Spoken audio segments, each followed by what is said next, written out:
The evening began like any other. I was in the bedroom, unwinding after a long day, waiting for my husband to come home. The house was quiet, with only the gentle hum of the air conditioner filling the silence. I decided to soak in a warm bath, seeking refuge from the day's stress. The bathroom had always been my escape, my place to find calm.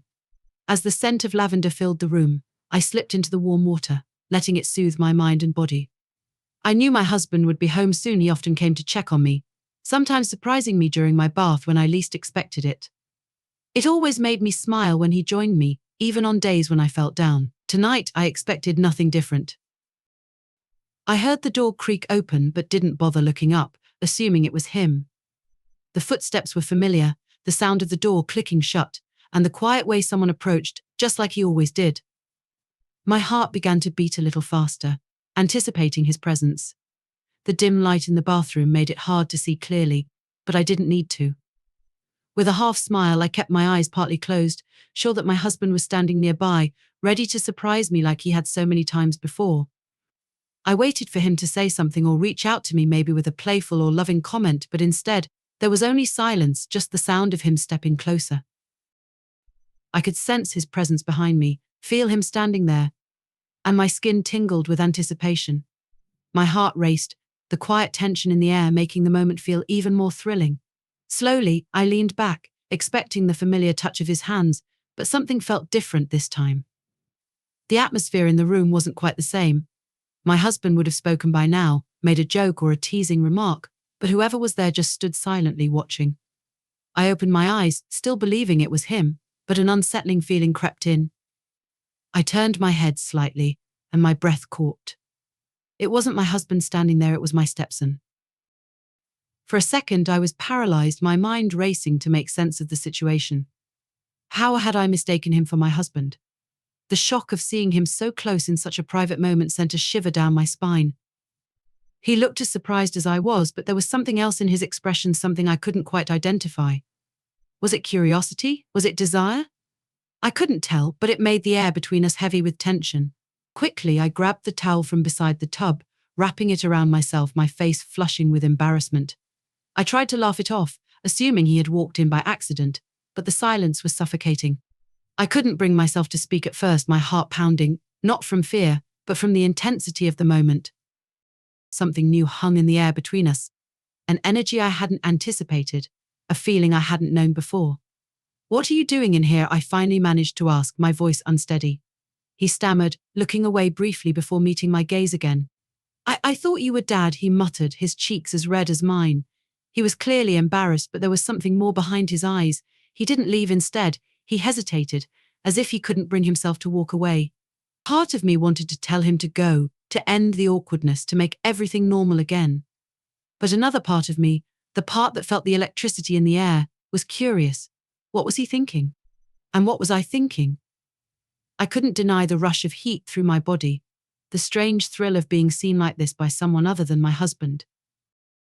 I cleared my throat, hoping to ease the tension, but it seemed to make it worse. "Well, your dad's not home yet," I murmured, my voice barely louder than a whisper. He took a step closer, his eyes locked on mine. I watched the rise and fall of his chest, noticing that he seemed just as uncertain as I was about what was happening. But still, he didn't leave. He remained there, and I didn't tell him to go. For a moment, we were both trapped in this strange, forbidden moment. My heart raced faster, and I wondered if he could hear it too. The room seemed smaller, the air thicker, as if everything around us was holding its breath, waiting for something to happen. My mind swirled, unsure of what to do or say, but neither of us moved. Then, a soft knock on the front door shattered the silence, like glass breaking. We both jumped, startled by the sound, and the spell between us was broken. He turned quickly and left the room without a word, leaving me sitting there, wrapped in my towel, my heart pounding. I couldn't quite grasp what had just transpired. It was like we had both been caught up in a moment that shouldn't have existed, a moment that felt both forbidden and intoxicating. I sat there for several minutes trying to calm my racing mind, struggling to understand what had just happened. After what felt like ages, I stepped out of the tub, dried off, and hurriedly got dressed, my thoughts still spinning from the incident. I heard my husband's voice coming from the other room as he greeted his son, and it struck me that life was carrying on as if nothing had changed. But for me, everything had shifted in that brief moment of tension and confusion. I couldn't stop replaying it in my mind over and over. What if that knock on the door hadn't interrupted us? What if we had stayed alone in that room with all that tension still lingering? What might have happened? As I lay in bed that night beside my husband, I couldn't shake the memory of my stepson's gaze, the way he had looked at me. It was a dangerous thought, one I knew I shouldn't entertain. But it hovered in my mind, tempting me with possibilities I couldn't bring myself to acknowledge. Even though I wanted to push it away, I knew deep down that I wouldn't be able to forget. That moment had changed something I wasn't prepared to face, but it lingered like a secret that could unravel everything if I wasn't careful. The next morning, everything seemed back to normal. My husband kissed me goodbye before heading off to work, and my stepson barely glanced my way as he left the house. But the memory of that moment remained, unspoken yet impossible to ignore. No matter how much I tried to dismiss it, I couldn't help but wonder what it all meant, what it might mean the next time we were alone in the house. I kept telling myself it had just been a mistake, an awkward encounter that meant nothing. But deep down, I knew it wasn't that simple. Something had shifted, and there was no going back. The days that followed were filled with a tense undercurrent, something unspoken simmering between my stepson and me.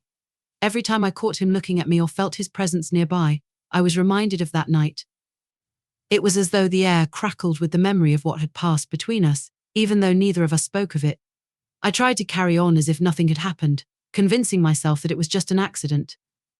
But it felt like we were both pretending, as if we had silently agreed to ignore what had occurred. My mind kept replaying the scene, the way he had stood there, the way he had looked at me. I couldn't understand why it affected me so deeply, but it did. Each time I thought about it, my heart would race, and my skin would tingle with the memory of the charged atmosphere. I was determined to move past it. After all, I was married to his father, and we had built a good life together. But I couldn't deny that this unexpected tension had stirred something in me that had long been dormant. It wasn't just about attraction or curiosity, it went deeper, a desire to be seen, a longing that had been buried under the routines of marriage for too long. About a week later, one evening, my husband had to leave on a last-minute business trip. I knew he wouldn't be back for a few days, leaving just my stepson and me in the house. I tried to reassure myself that it was no big deal, that we would carry on as usual, as though nothing had happened. Yet, a part of me felt uneasy, as if something was building between us that neither of us could avoid. That first night, I felt restless, wandering through the house aimlessly, trying to keep myself occupied with chores or the TV. But my thoughts kept drifting back to my stepson. I could hear him moving around in his room, the faint sound of footsteps in the hallway, and it made me feel a kind of nervousness I hadn't experienced in years. Eventually, I retreated to my bedroom, hoping to find some peace and solitude. I lay in bed, scrolling through my phone, desperately trying to focus on anything else, but my thoughts kept circling back. My imagination played tricks on me, making me wonder if I might hear his footsteps approaching, if he might knock on my door. I shook my head, telling myself it was all in my mind. Surely he was as uncomfortable as I was and wouldn't dare cross any boundaries. But as the night dragged on, my nerves refused to settle. I got up to go to the bathroom, feeling the need to splash cold water on my face to clear my thoughts. The house was silent, and the dim hallway light cast long shadows as I made my way to the bathroom. As I stood before the mirror, staring at my reflection, I felt as if I was looking at a stranger, someone caught between desire and guilt, someone struggling to reconcile the tension building inside her. I closed my eyes, letting the cool water run over my hands before splashing it onto my face. When I opened my eyes again, I saw him in the mirror's reflection. My stepson was standing in the doorway just as he had that night. But this time, there was no mistaking who he was.